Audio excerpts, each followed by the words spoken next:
ইমাম হাফেজ মোহাম্মদ রফিক জামাতে হাফতুম।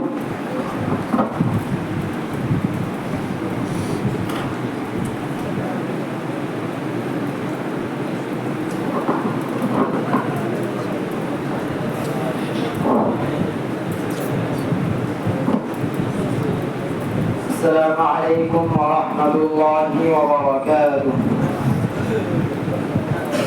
أعوذ بالله من الشيطان الرجيم. بسم الله الرحمن الرحيم.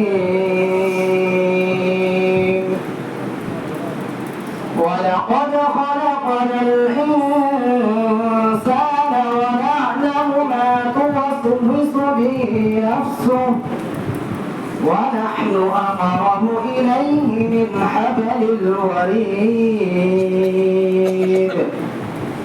إذ يتلقى المتلقيان عن اليمين وعن الشمال قعيد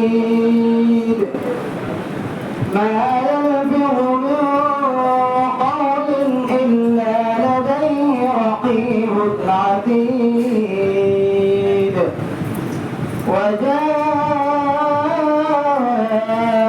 سكرة الموت بالحق ذلك ما كنت منه تحيد ونفخ في الصور ذلك يوم الوعيد وجاءت كل نفس معها سائق وشهيد لقد كنت في غفلة من هذا فكشفنا عنك غطاءك فبصرك اليوم حديد